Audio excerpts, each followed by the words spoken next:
قد نصركم الله ببدر وأنتم أذلة فاتقوا الله لعلكم تشکرون صدق اللہ العظیم۔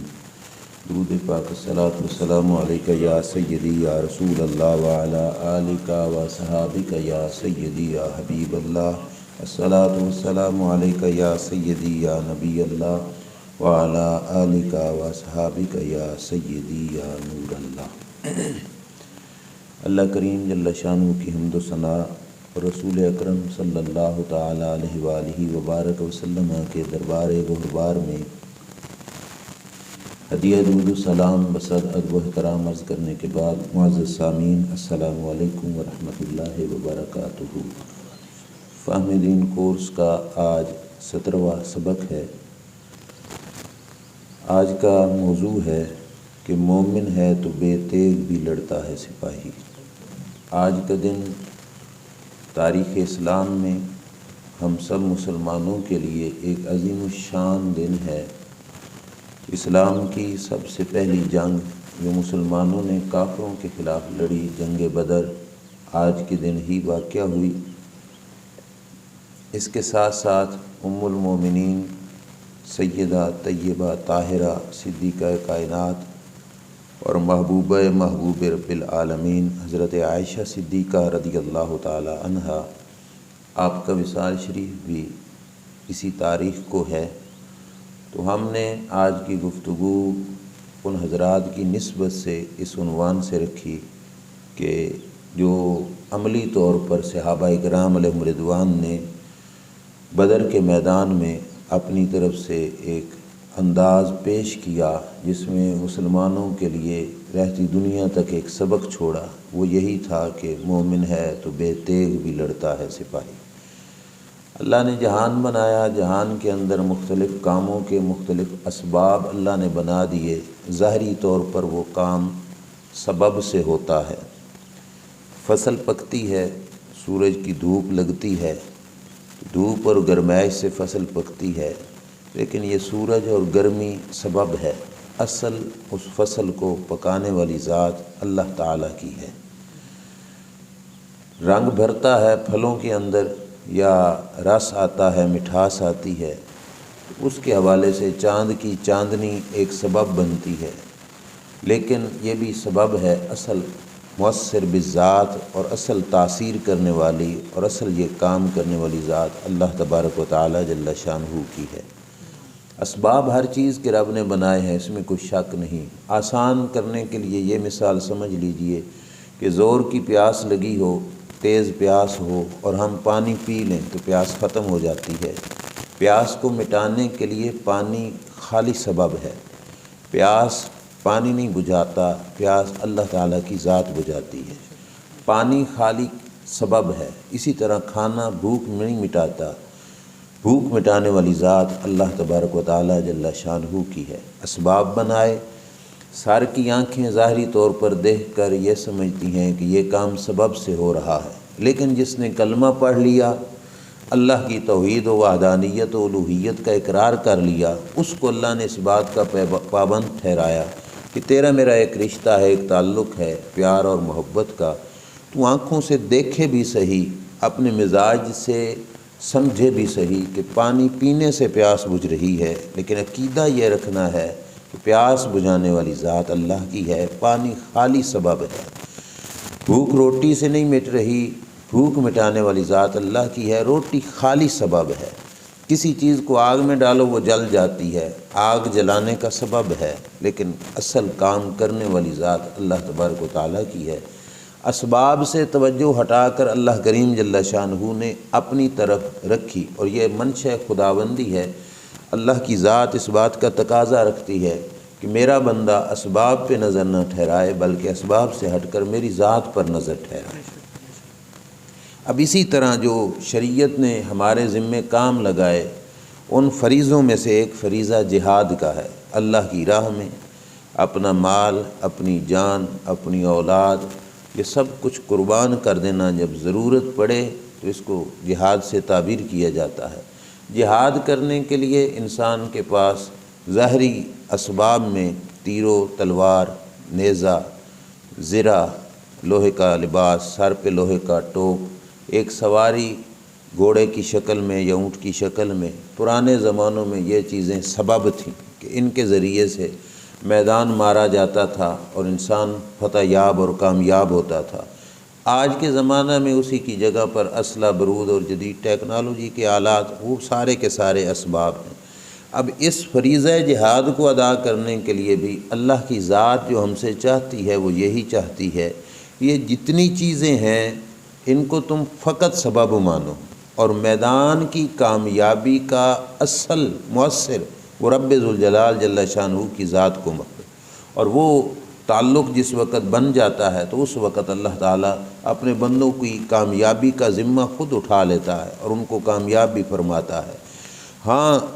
مسلمان کے مقابلے میں کافر کا مزاج کہ کافر جس کو رب پر یقین ہی نہیں ہے، وہ اللہ کے حضور سرب سجود ہی نہیں ہے، وہ اللہ کی الوہیت و توحید و وحدانیت کا اقرار و اعتراف بھی نہیں کرتا، اس کا یہ ذہن ہوتا ہے کہ وہ سبب کو مؤثر بالذات سمجھتا ہے۔ وہ کہتا ہے جو کچھ ہو رہا ہے وہ اس کی وجہ سے ہو رہا ہے، اور اس کی نگاہ اللہ کی طرف نہیں جاتی، اور مومن جہاں پہ بھی ہوتا ہے اس کی نگاہ اللہ کی ذات پر ہوتی ہے۔ تو اس فلسفہ اور مضمون کو جب ہم صرف جہاد کے مرکز کے اعتبار سے دیکھیں گے تو وہاں پہ یہی ہوگا کہ کافر کا ذہن یہ ہوگا کہ ہم تیر و تلوار سے کامیاب ہوں گے، ہم ظاہری اسباب کے ساتھ کامیاب ہوں گے، اور مومن سمجھے گا کہ نہیں، تیر و تلوار اور ظاہری اسباب کامیاب کرنے والی چیز نہیں ہے، اصل کامیاب کرنے والی ذات اللہ تبارک و تعالیٰ کی ہے۔ علامہ اقبال نے اسی فلسفے کو اپنے رنگ میں سمجھایا، فرمایا مومن ہے، کافر ہے تو شمشیر پہ کرتا ہے بھروسہ، اور مومن ہے تو بے تیغ بھی لڑتا ہے سپاہی۔ کافر کا بھروسہ شمشیر تلوار پر ہے، اور مومن ہے تو بے تیغ بھی لڑتا ہے سپاہی۔ مومن بغیر تلوار کے ہی لڑ پڑتا ہے، کیونکہ اس کا لڑنا اپنے لیے نہیں، اس کی لڑائی اللہ تبارک و تعالی جل شانہ کی ذات اقدس کے لیے ہے۔ اسلام کی تاریخ میں مسلمان جتنی بار بھی کافروں کے مقابلے میں آئے، ہم نے کوئی میدان بھی اس طاقت کے بل بوتے پہ نہیں جیتا، اسلحے کے زور پہ نہیں جیتا، اسباب کی کثرت کی بیس پر کوئی میدان بھی نہیں جیتا۔ ہم نے ہر میدان کے اندر اگر فتح پائی ہے اللہ کی مدد کے ساتھ ہی پائی ہے، اور اللہ کریم جل شانہ نے اسی مضمون کو قرآن میں بھی بیان کیا پہلی جنگ کے موقع پر کہ وَلَقَدْ نَصَرَكُمُ اللَّهُ بِبَدْرٍ وَأَنْتُمْ أَذِلَّةٌ، فرمایا مسلمانوں اللہ تمہاری مدد فرماتا رہا میدان بدر کے اندر، وَأَنْتُمْ أَذِلَّةٌ، حالانکہ تم بے سر و سامان تھے، تمہارے پاس سواریاں بھی نہیں تھیں، تمہارے پاس تلواریں بھی نہیں تھیں، اور تمہارے پاس تعداد بھی نہیں تھی، لیکن اس کے باوجود اگر 313 یا 319 یا 314 مسلمان 1000 پر غالب آ گئے تو یہ غلبہ اس طاقت کی بیس پہ نہیں تھا، یہ غلبہ اللہ کی مدد کے ساتھ تھا، اور تم اللہ کی مدد سے ہی کامیاب ہوئے۔ رات ہی میں پڑھ رہا تھا اسی عنوان کے لحاظ سے بہت بڑی بات، حضور کے ایک صحابی ہیں، یہ ننھے منھے صحابی تھے، چھوٹی سی عمر میں ان کا انتقال ہو گیا، شہادت کا جام انہوں نے نوش کیا، حضرت عمیر بن ابی وقاص رضی اللہ تعالیٰ عنہ۔ ایک اور صحابی ہیں حضرت سعد بن ابی وقاص رضی اللہ تعالیٰ عنہ، یہ ان کے بھائی تھے، حضرت سعد کے بھائی ہیں عمیر بن ابی وقاص رضی اللہ تعالیٰ عنہ۔ یہی جنگ بدر جس وقت ہونے لگی تو حضرت عمیر بن ابی وقاص بھی لشکر میں شامل تھے۔ اب عمر شریف ان کی تھی چھوٹی 16 برس کی، اور لشکر جا رہا تھا تو یہ کبھی لشکر کی کسی سائیڈ پہ جا کے چھپتے، کبھی کسی سائیڈ پہ جا کے چھپتے، مطلب چھپ چھپ کر چل رہے تھے۔ تو حضرت سعد بن ابی وقاص رضی اللہ تعالیٰ عنہ نے پوچھ لیا اپنے چھوٹے بھائی سے کہ تم چھپ کیوں رہے ہو، یہ چھپنے کی وجہ کیا ہے؟ تو انہوں نے کہا کہ وجہ یہ ہے کہ چھوٹے بچوں کو رسول کریم صلی اللہ علیہ وسلم جنگ کے میدان میں نہیں جانے دیتے، تو میں چھپ رہا ہوں، کہیں مجھ پہ نظر پڑ گئی تو سرکار مجھے واپس نہ بھیج دیں، اور میں بھی میدان جنگ میں جانا چاہتا ہوں، اس واسطے ادھر ادھر ہو کر اپنے آپ کو چھپا رہے تھے۔ اب اگلی بات اس سے بھی پیاری کہ رسول اکرم صلی اللہ تعالیٰ علیہ وآلہ وسلم کی نگاہ شریف پڑ گئی حضرت عمیر بن ابی وقاص پر، سرکار نے دیکھا تو 16 سال کا بچہ اور وہ میدان جنگ میں جا رہا ہے، اور نبی اکرم صلی اللہ تعالیٰ علیہ وآلہ وبارک وسلم نے جس وقت دیکھا تو سرکار دو عالم صلی اللہ علیہ وسلم نے فرمایا عمیر تمہاری عمر چھوٹی ہے اور جنگ کے میدان میں تمہارے جتنے نہیں جاتے، تم واپس پلٹ جاؤ۔ اب یہ جملہ مطلب ایک ذمہ داری سے چھٹی کا تھا، لیکن چھٹی کا سن کر بجائے خوش ہونے کے حضرت عمیر بن ابی وقاص رضی اللہ تعالیٰ عنہ زاروں قطار رونے لگ گئے۔ آپ کی آنکھوں میں آنسو بہے اور ڈھیر سارا جس وقت رو چکے تو رسول اکرم صلی اللہ علیہ وسلم کو ان پہ ترس آیا۔ فرمایا ٹھیک ہے تم میدان جنگ میں آ سکتے ہو، تو عرض کرنے لگے یا رسول اللہ صلی اللہ علیہ وسلم، عمر بے شک چھوٹی ہے لیکن میری خواہش یہ ہے کہ میرا خون بھی اسلام کی راہوں میں کام آ جائے اور اسلام کے کام آ جائے تو یہ میرے لیے باعث فخر ہوگا۔ رسول کریم صلی اللہ علیہ وسلم نے اجازت دی۔ اب ان کو جس وقت تلوار پکڑائی گئی تو عمر اتنی چھوٹی تھی کہ تلوار ان کے گلے میں لٹکائی گئی۔ تلوار جس وقت حضرت عمیر بن ابی وقاص کے گلے میں لٹکائی گئی تو تلوار کا سائز حضرت عمیر کے قد سے بھی بڑا تھا۔ تلوار ان کے قد سے زیادہ بڑی تھی جس وقت ان کو تلوار پکڑائی گئی، لیکن یہ میدان جنگ میں گئے۔ اب دیکھو کہ جن کی عمر اتنی ہے ان کے دل میں بھی یہ جذبہ ہے، یہ ایمان کی وجہ سے ہے کہ مومن بغیر تلوار کے بھی لڑتا ہے، اور وہی فلسفہ جو علامہ اقبال نے ذکر کیا کہ مومن ہے تو بے تیغ بھی لڑتا ہے سپاہی، مومن تلوار سے نہیں بغیر تلوار کے بھی لڑنے کا جذبہ رکھتا ہے۔ اور یقیناً اس بات کا اللہ کریم جل شانہ کے محبوب کریم علیہ الصلوۃ والسلام کے ساتھ یہ جو مٹھی بھر لوگ میدان بدر کے اندر گئے تھے، اللہ نے ان کے ذریعے سے کافروں کو اس بات کی تسلی کرا دی کہ یہ سچے مومن اور سچے مومن ہیں، ان کا بھروسہ اللہ کی ذات پر ہے، اور اللہ کی ذات پر بھروسہ کرنے کی وجہ سے اللہ ان کو کسی میدان میں ناکام نہیں ہونے دیتا، یہ بغیر تلوار کے بھی لڑ پڑتے ہیں۔ کافروں نے اپنی طرف سے ایک جاسوس بھیجا نبی اکرم صلی اللہ تعالیٰ علیہ وآلہ وسلم کے لشکر کی چیکنگ کے لیے کہ جو مسلمان آ چکے ہیں ان کی صورتحال کیسی ہے۔ عمیر بن وہب نامی شخص حضور کے لشکر کی جاسوسی کر کے جانے لگا۔ اب آپ کو پتہ ہے چند تلواریں تھیں، چند گھوڑے تھے، اور 313 کے لگ بھگ مسلمان تھے، کوئی زیادہ سر و سامان بھی نہیں تھا۔ لشکر کی جاسوسی کر کے جس وقت عمیر بن وہب واپس پلٹا تو اب ان کو تو چاہیے تھا کہ وہ کوئی اور خبر سناتے، لیکن عمیر بن وہب نے جو خبر سنائی وہ کیا تھی؟ عمیر بن وہب نے واپس جا کر یہ کہا کہ میں جس وقت اس لشکر کا جائزہ لینے کے لیے گیا ہوں تو ان کی جو پڑاؤ کی جگہ ہے اس پر مجھے کوئی زیادہ بندے تو نظر نہیں آئے، لیکن انہوں نے کیا کہا کہ لیکن رأیت یا معاشر قریش البلایا تحمل المنایا، کہتے ہیں کہ واپس جا کر انہوں نے کہا کہ اے قریش والو، وہ سواریاں جن پر مدینے والے لوگ تمہارے خلاف جنگ کرنے کے لیے آئے ہیں، میں نے ان سواریوں کی پشتوں پر تمہاری موت کو دیکھا، وہ موت لے کر تمہاری میدان جنگ میں اترے ہوئے ہیں۔ یہ بات عمیر بن وہب کافروں کا جاسوس جا کے ان کو بتا رہا ہے، اور آگے انہوں نے کہا قوم لیس لہم منعۃ ولا ملجا الا سیوفہم، ان کے پاس اور کوئی شے بھی نہیں ہے، بس زیادہ سے زیادہ ہوں گی تو تلواریں ہوں گی، لیکن ان کا وہاں پہ خاموشی سے آ کے تمہارے خلاف بیٹھ جانا، یہ ان کی خاموشی نہ سمجھنا، جس وقت میدان لگے گا تو پھر تمہارے بچنے کی راہیں کوئی نہیں ہوں گی اور وہ لوگ تمہارے سروں پہ غالب آئیں گے۔ عمیر بن وہب نے کہا کہ میرا مشورہ یہ ہے کہ جنگ کیے بغیر واپس لوٹ جاؤ، تمہارا بھلا اس میں ہے۔ اب اس جملے پہ ہی غور کرو تو ہمارا موضوع سامنے آ جاتا ہے۔ 1000 کے لشکر کا جاسوس 313 314 یا 308 بندے کو دیکھ کر، وہ بھی بندے نہیں دیکھے، صرف سواریاں دیکھیں، اور وہ بھی کتنی کم تھیں، واپس جا کر اپنے 1000 کے لشکر کو کہتا ہے بہتری اس میں ہے کہ واپس پلٹ جاؤ، وگرنہ تم یہاں سے مارے جاؤ گے اور تمہاری بچت نہیں ہوگی، تمہاری موت ان کے پاس موجود ہے اور تم مر جاؤ گے۔ قریش مکہ نے جس وقت یہ بات سنی تو ابو جہل کے ذہن میں یہ تھا کہ ہم تو ان لوگوں کو اپنی جانوروں کی رسیوں کے ساتھ بھی باندھ کر اگر سب کو گھسیٹ کر لے جانا چاہیں تو لے جائیں گے، کیونکہ یہ تو تعداد میں اتنے تھوڑے ہیں، انہوں نے یہ سوچا ہوا تھا۔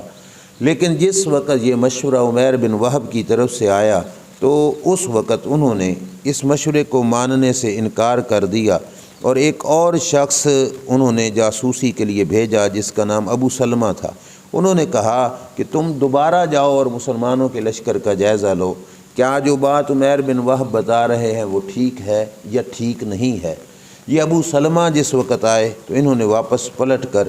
جو اپنے قریش مکہ کفار مکہ کو جو پیغام بتایا مسلمانوں کے لشکر کی جاسوسی کر کے، وہ کیا تھا؟ کہا واللہ ما رأیت جالدا ولا عددا ولا حلقۃ ولا قراء ولکن رأیت قوما لا یریدون ان یؤدبوا الی اہلہم ان یؤوبوا الی اہلہم۔ انہوں نے کہا کہ میں نے نہ لشکر دیکھا، نہ ڈھیر سارا ساز و سامان دیکھا، نہ میں نے وہاں پہ کوئی اسلحہ دیکھا، نہ وہاں پہ میں نے کوئی سواریاں دیکھی، لیکن میں ایسی قوم دیکھ کے آیا ہوں کہ جس قوم نے میدان کے اندر قدم رکھ دیا ہے اور ان میں سے کسی کا بھی یہ ارادہ نہیں ہے کہ ہم نے پلٹ کے جانا ہے، کسی کا بھی یہ ارادہ نہیں ہے کہ ہم نے خیر سے پلٹ کے جانا ہے، سارے کے سارے اپنی موت اپنی ہتھیلیوں پہ لے کر بیٹھے ہیں اور وہ یہی چاہتے ہیں کہ مر جائیں گے، پیچھے قدم نہیں ہٹائیں گے۔ اس نے جا کے یہ بتایا کہ وہ اپنی موت کے جو ہے خواہاں ہیں، قوم مستمیتین لیس لہم منۃ ولا ملجا۔ اس نے کہا وہ قوم ہے جو موت کی خواہاں ہیں، مطلب جان کی بازی لگانے والے ہیں، اپنی جان پر کھیل کر بھی وہ تمہارے خلاف لڑیں گے۔ یہ دوسرے جاسوس نے بھی واپس پلٹ کے یہ کہا کہ میرا مشورہ یہ ہے کہ اگر اپنی بچت چاہتے ہو تو تم واپس چلے جاؤ۔ مسلمانوں کا اس میدان میں بھی اترنا اس انداز کے اندر کہ بے سر و سامانی کا عالم ہے، اور یہ تاریخ سے نہیں، قرآن کی نص بتا رہی ہے کہ مسلمان بے سر و سامان تھے، وانتم اذلہ، کہ بے سر و سامانی کا عالم ہے، لیکن اس کے باوجود ان کی جرت، ان کی طاقت، ان کا اللہ پہ بھروسہ اور جو اللہ کے ساتھ ان کا تعلق ہے اس کی بیس پر کفار اس قدر سہمے ہوئے ہیں کہ جاسوس بار بار جا کے یہی خبریں دے رہے ہیں کہ اگر اپنی جان بچانا چاہتے ہو تو تم اپنے آپ کو اس مقام سے واپس لے کر چلے جاؤ۔ پھر جس وقت جنگ شروع ہوتی ہے اور جنگ کے آغاز میں کافروں کے 3 بڑے سردار میدان جنگ میں اترے، اور میدان جنگ میں اتر کر انہوں نے جو مسلمانوں کے خلاف آواز لگائی۔ ایک تھا عتبہ، مکہ کے کافروں کا رئیس تھا، اس نے اپنے ساتھ اپنا بھائی شیبہ وہ لگایا، اور اپنا بیٹا ولید، یہ 3 جو ہے اس نے اپنے ساتھ لگائے، اور میدان جنگ میں کھڑا ہو کے کہنے لگا مسلمانوں کے لشکر میں کوئی ہمارا مقابلے کا بندہ ہے تو نکلے۔ جب اس نے آواز لگائی تو مسلمانوں کے لشکر سے 3 مجاہد، اور تینوں کے تینوں انصار کے قبیل سے تھے، انصاری مسلمان جو مدینہ شریف میں مہاجرین مسلمان کے میزبان بنے ہوئے تھے، وہ تینوں کے تینوں اپنے مقام سے باہر نکلے، اور باہر نکل کے انہوں نے ان سے کہا کہ ہم تمہارے مقابلے میں آتے ہیں۔ اب وہ انصاری تھے اور ان کی لڑائی مکی لوگوں سے تھی کہ جو مکہ سے ہجرت کر کے آئے ہوئے تھے، اور یہ تھے مکہ کے قریش اور مکہ والوں کے سردار۔ تو جس وقت اس نے دیکھا تو ان کا یہ مزدور طبقہ عامی لوگ مدینہ کے، تو اس نے اکڑ کر، جو عتبہ تھا اس نے اکڑ کر یہ کہا کہ نبی کریم علیہ الصلوۃ والسلام سے کہ یہ معاذ اللہ گھٹیا لوگ ہمارے سامنے تم کھڑے کر رہے ہو، ان سے تو لڑنا ہماری توہین ہے، اگر ہمارے ساتھ لڑانا ہے تو ہمارا پائے کا کوئی بندہ بھیجو جو ہمارے ہم پلہ ہو، جس کے ساتھ لڑیں تو ہمیں پتہ ہو کسی جرت مند کے ساتھ لڑے۔ سرکار دو عالم صلی اللہ علیہ وسلم نے یہ جملہ سنا تو سرکار نے فرمایا انصاریوں کو تم بیٹھ جاؤ۔ ادھر سے فرمایا قوم یا ابا عبیدہ، ابو عبیدہ تم کھڑے ہو جاؤ، قوم یا علی، اے علی تم بھی کھڑے ہو جاؤ، قوم یا حمزہ، اے حمزہ تم بھی کھڑے ہو جاؤ۔ 3 کے مقابلے میں 3 کو نبی اکرم صلی اللہ تعالیٰ علیہ وآلہ وسلم نے کھڑا کیا، اور یہ تینوں حضرات مکہ شریف سے آئے، اور یہ بھی قریش کے ہم پلہ مقابلے کے تھے۔ ہم تو یہی سمجھتے ہیں کہ ان کے مقابلے کا، بلال کے مقابلے کا بھی ان کے پاس کوئی سارے ہی مل جاتے تو وہ حضرت بلال کا بھی مقابلہ نہیں کر سکتے تھے، لیکن ان کی سوچ کے مطابق یہ ہماری کفر، ہمارے سٹیٹس کے ہیں، لہٰذا ان سے مقابلہ کرتے ہیں۔ جس وقت مقابلہ ہوا تو حضرت علی المرتضیٰ رضی اللہ تعالیٰ عنہ نے، امیر حمزہ رضی اللہ تعالیٰ عنہ نے جو ہے اپنے دشمن کو ختم کیا، جبکہ حضرت ابو عبیدہ کے مقابلے میں جو تھا عتبہ، اس نے حضرت ابو عبیدہ رضی اللہ تعالیٰ عنہ کو کافی زخمی کیا، وہ دونوں حضرات اپنے مقابل سے فری ہو کر ادھر پلٹے اور حضرت ابو عبیدہ کے مقابلے کو بھی انہوں نے واصل جہنم کیا، لیکن حضرت ابو عبیدہ جو کہ ڈھیر سارے زخمی ہو چکے تھے وہ زمین پہ گر پڑے اور رسول اکرم صلی اللہ تعالیٰ علیہ وآلہ وسلم کے پاس تشریف فرما تھے۔ اب یہ ہے کہ مومن کا جو مزاج ہے سچائی کا، کہ زخم سے جسم مبارک چور ہے اور موت بالکل قریب سے نظر آ رہی ہے حضرت ابو عبیدہ رضی اللہ تعالیٰ عنہ کی، وہ اپنے آپ کو زمین پر گھسیٹتے گھسیٹتے سید الانبیاء صلی اللہ تعالیٰ علیہ وآلہ وسلم کھڑے تھے، اور حضرت ابو عبیدہ نے اپنی زندگی کے آخری لمحات میں یہی مناسب سمجھا، اپنا رخسار چہرے کی یہ جگہ حضور کے قدموں پہ رکھ دی۔ اب اس طرح حضور اکرم صلی اللہ تعالیٰ علیہ وآلہ وسلم کے قدموں پہ رکھی اور قدموں پہ رکھ کے کہنے لگے کہ کاش آج مولا علی کے والد جناب ابو طالب زندہ ہوتے، کہ جو انہوں نے قریش مکہ کے سامنے کہا تھا کہ اگر مکہ والوں محمد سے لڑنا ہے صلی اللہ علیہ وسلم اور ان کا مقابلہ کرنا ہے تو تمہیں ہماری لاشوں سے گزر کے آنا پڑے گا، وہ یہ کہہ کر گئے، لیکن ان کے اس کہے کا اگر سچا مصداق ہوں تو آج میں بنا ہوا ہوں کہ سرکار کے سامنے میں اپنی جان قربان کر رہا ہوں، اور نبی اکرم کے پاؤں پر اپنا سر رکھ کر انہوں نے اپنی جان آفرین کے سپرد کی اور جام شہادت نوش کیا۔ سرکار نے ان کو دیکھا جس وقت وہ وصال فرما گئے تو سرکار نے فرمایا اللہ کی قسم تم شہید ہو، اللہ کی قسم تم شہید ہو۔ یہ ہے بے سر و سامانی کے عالم میں بھی لڑنے والے مجاہد جنہوں نے اپنا سب کچھ اس رب کی ذات کی خاطر قربان کیا، لیکن رب نے بھی ان کو ایسی فتح عطا فرمائی کہ قیامت تک جس وقت بھی مسلمانوں کی جرت مندانہ کارروائی کا ذکر ہوتا ہے تو جنگ بدر کا تذکرہ ضرور ہوتا ہے، اور جنگ بدر کو یاد ضرور کیا جاتا ہے کہ مسلمان اس جنگ کے اندر تھوڑے ہونے کے باوجود بھی جو ہے غالب آئے۔ اب اس موقع پر وہ بات کہ صرف آج اس بات کو ہم بیٹھ کے نہیں یاد کر رہے کہ جنگ بدر میں ایسا ہوا یا ایسا ہوا، صرف ہم نہیں کر رہے، یہ جو کچھ معاملات اسلام کی تاریخ میں گزر چکے تھے اور مسلمان ہر میدان میں فتح یاب ہوئے اور مسلمانوں کو اللہ کریم نے کامیابیوں سے نوازا، ان کامیابیوں کی صورت میں جو اصل نظر جس عنوان سے آج ہم گفتگو کر رہے ہیں کہ مومن ہے تو بے تیغ بھی لڑتا ہے سپاہی، اس عنوان کو مختلف مقامات پر صحابہ اکرام علیہم رضوان بھی بیان کرتے رہے، صرف ہم نہیں۔ فارس کے ساتھ جنگ ہو رہی تھی اور زمانہ خلافت تھا حضرت عمر فاروق رضی اللہ تعالی عنہ کا۔ اب یہ بڑی اہم بات ہے، اور لشکر وہاں پہ جو ہے فتح یاب نہیں ہو رہا تھا، کچھ زیادہ وقت لگ گیا، تو جس مسلمان فوج کا سربراہ تھا اس نے خط لکھا حضرت عمر فاروق رضی اللہ تعالیٰ عنہ کو، کیونکہ خلیفہ وقت یہ ہیں، حاکم وقت یہ ہیں، تو انہوں نے خط لکھا حضرت عمر فاروق رضی اللہ تعالیٰ عنہ کو کہ ایسا کیجئے کہ آپ خود میدان میں آئیے، کہ آپ بڑے ہیں، حاکم ہیں، آپ آئیے تو آپ کے سامنے مل کر لشکر کو تھوڑا جوش و جذبہ ملے گا تاکہ ہم فتح یاب ہو جائیں۔ حضرت عمر کو پیغام آ گیا خط کے ذریعے کہ آپ خود میدان جنگ میں تشریف لے کے آئیے۔ حکومت بھی سنبھالی ہوئی تھی اور آرمی چیف حضرت عمر کو میدان جنگ میں طلب کر رہا تھا۔ قربان جائیں صحابہ اکرام علیہم رضوان کے جذبے پر کہ اللہ نے جو قرآن میں فرمایا تھا نا اشداء علی الکفار رحماء بینہم، سخت ہیں تو کافروں پر ہیں پر آپس میں تو بڑے مہربان ہیں۔ لوگوں نے تاریخ کی گھڑنتو باتیں نکال کے پتہ نہیں کیا کیا کچھ بیان کیا، پر جس وقت حضرت عمر پہ یہ کڑا وقت آیا کہ اب کروں تو میں کیا کروں، کہ کیا یہاں سے مسند خلافت کو چھوڑ کر میدان جنگ میں اتر جاؤں، جانا چاہیے کہ نہیں جانا چاہیے،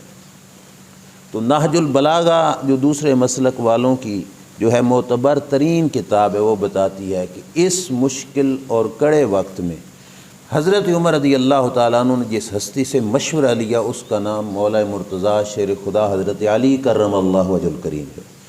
حضرت علی المرتضیٰ رضی اللہ تعالیٰ عنہ کے پاس گئے یا ان سے ملے اور ان سے عرض کیا حضرت عمر رضی اللہ تعالیٰ عنہ نے کہ اے علی بتائیے کہ مجھے فوج میدان جنگ میں بلا رہی ہے، اب وہ کہتے ہیں کہ ہمارا جیت فتح نہیں ہو رہی، تو آپ بھی میدان جنگ میں اتر آئیے تاکہ ہم کامیاب ہو جائیں۔ تو کیا خیال ہے علی، مجھے میدان جنگ میں جانا چاہیے یا نہیں جانا چاہیے؟ اب مشورے کے حوالے سے سرکار کا فرمان ہے کہ جس وقت کوئی مشورہ لے تو مشورہ ایک امانت ہے، مشورے کے موقع پر بات سیدھی اگلے بندے کو بتا دینی چاہیے، اس میں خیانت کرنا یہ مومن کا کام نہیں، مشورہ اگلے بندے کو صحیح دینا چاہیے۔ یہ ہمیں حکم ہے تو صحابہ کرام علیہم رضوان تو اس حکم کو سب سے پہلے سننے والے اور سب سے پہلے نمبر پہ عمل کرنے والے تھے۔ اب حضرت عمر مشورہ لے رہے ہیں تو حضرت علی کیا جواب دے رہے ہیں؟ انہوں نے وہی گفتگو کہ جس کو آج ہم نے عنوان بنایا، حضرت علی المرتضیٰ نے وہی وہاں پہ ارشاد فرمایا، کیا کہا؟ ان ھذا الامر لم یکن نصرہ ولا خذلانہ بکثرۃ ولا بقلۃ وہو دین اللہ الذی اظہرہ وجندہ الذی اعدہ وامدہ حتی بلغ ما بلغ وطال حیث ما طال ونحن علی موعود من اللہ واللہ منجز وعدہ وناصر جندہ۔ حضرت علی المرتضیٰ رضی اللہ تعالیٰ عنہ نے حضرت عمر سے کہا کہ اے عمر، تمہیں میدان جنگ میں جانے کی کیا ضرورت ہے؟ ہماری جتنی فوج بھی میدان میں اتری ہے وہ اللہ کے دین کا جھنڈا اٹھائے ہوئے ہے۔ اب یہ حضرت علی فرما رہے ہیں ہماری فوج کے ہاتھوں میں اللہ کے دین کا جھنڈا ہے، اور آگے یہ کہا کہ ہم نے کسی میدان میں بھی اپنی قلت کے ساتھ یا کثرت کے ساتھ یا لشکر کے ساتھ کامیابی نہیں پائی۔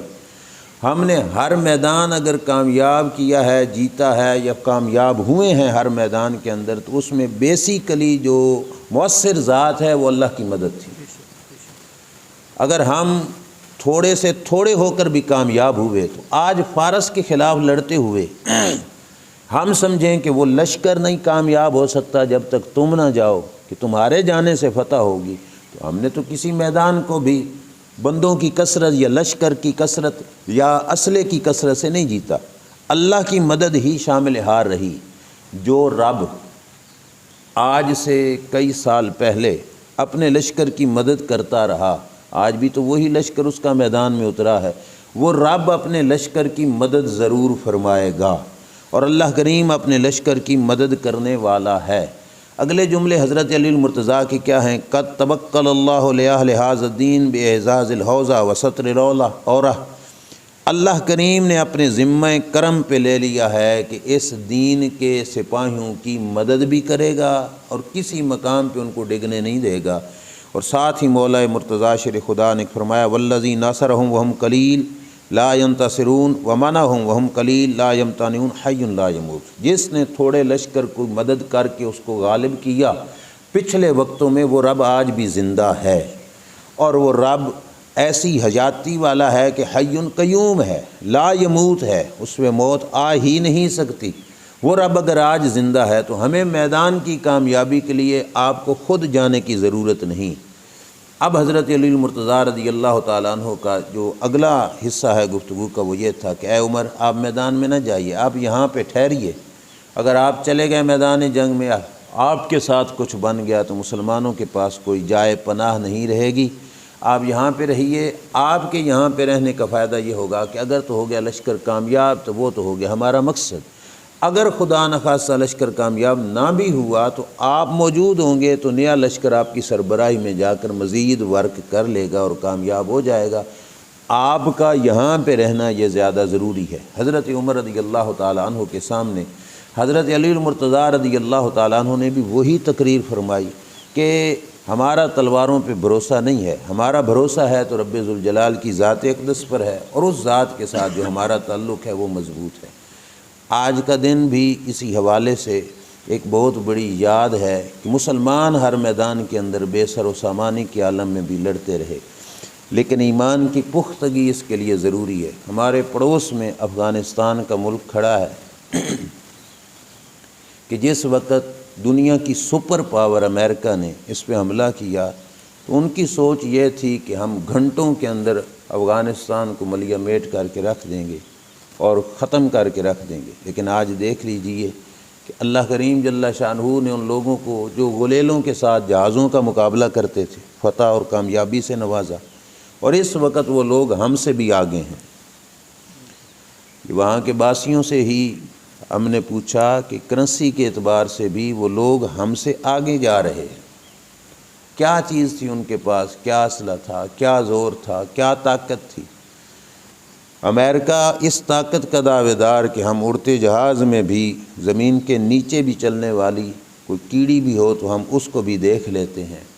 انہوں نے وہاں پہ کون سا بارود، کون سا اسلحہ استعمال نہیں کیا، لیکن وہی مولا مرتضیٰ والا جملہ کہ یہ دین وہ ہے جس کی مدد کا ذمہ اللہ نے اپنے ذمہ کرم پہ لیا ہے، اور اللہ کریم نے پھر ان کی مدد کی اور دکھایا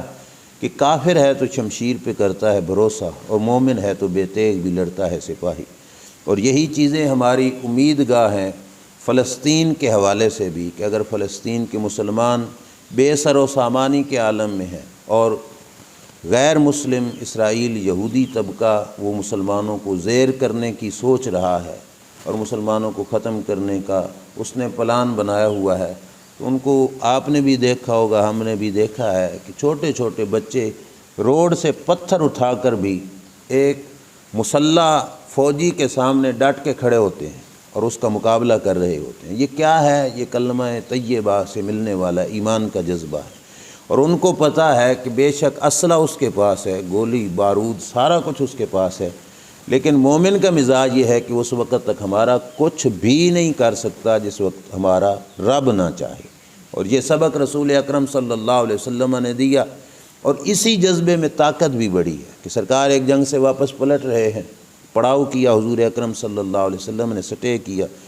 جگہ جو تھی وہ جھاڑی دار کانٹے دار جگہ تھی، جہاں جہاں پہ صحابہ کو جگہ ملی وہ وہاں پہ آرام فرما ہو گئے۔ حضور بھی ایک درخت کے نیچے آرام فرما ہوئے اور اپنی تلوار سرکار نے درخت کے اوپر لٹکا دی، حضور سو گئے۔ ایک دشمن آیا جس نے وہاں سے تلوار حضور اکرم صلی اللہ علیہ وسلم کی اتار لی، تلوار کو ننگا کیا، اوپر سے بٹوا اتار دیا، اور سرکار کو جگا کے سامنے تلوار لے کر کھڑا ہے دشمن، اور اب پوچھتا ہے کہ مجھے بتاؤ کہ تمہیں میرے ہاتھ سے کون بچائے گا۔ اب آپ خود سوچئے کہ سویا بندہ اٹھے اور دشمن سر پہ ہو اور اسلحہ اس کے پاس ہو اور بندہ خالی ہاتھ ہو، اور وہ پوچھے کون بچائے گا۔ سید الانبیاء صلی اللہ علیہ وسلم نے بغیر کسی ڈر، بغیر کسی خوف، بغیر کسی اکتاہٹ کے سرکار نے آرام سے فرما دیا میرا رب مجھے بچائے گا، میرا رب مجھے بچائے گا۔ بس سادہ سے انداز میں حضور اکرم صلی اللہ علیہ وسلم نے فرمایا، نہ کوئی دھمکی، نہ کوئی سختی، آرام سے یہ جملہ بولا۔ اب حدیث بتاتی ہے کہ جس وقت حضور نے کہا یہ جملہ سنا اس کافر نے تو وہ کانپنے لگ گیا، اس کا جسم کانپنے لگ گیا، اور اتنا کانپا اس کا جسم کہ اس کے ہاتھ سے تلوار گر گئی۔ اب سید الانبیاء صلی اللہ علیہ وسلم نے تلوار اٹھائی اور سرکار پوچھتے ہیں اب بتا تجھے میرے ہاتھ سے کون بچائے گا؟ اس کا جواب اس کے پاس کوئی نہیں تھا، کیونکہ جو میدان بدر میں بھی جس وقت ابو جہل نے یہ نعرہ لگایا کہ العزیٰ لنا ولا عزیٰ لکم، کہ عزیٰ بت ہمارا ہے تمہارا نہیں، تو سرکار نے کیا جواب دیا؟ فرمایا اللہ مولانا ولا مولا لکم، اللہ ہمارا مددگار ہے اور تمہارا کوئی مددگار نہیں ہے۔ تو وہی بات حضور نے وہاں پہ فرمائی، اور اسی کی طاقت اتنی تھی کہ اس کے ہاتھ سے تلوار گر گئی۔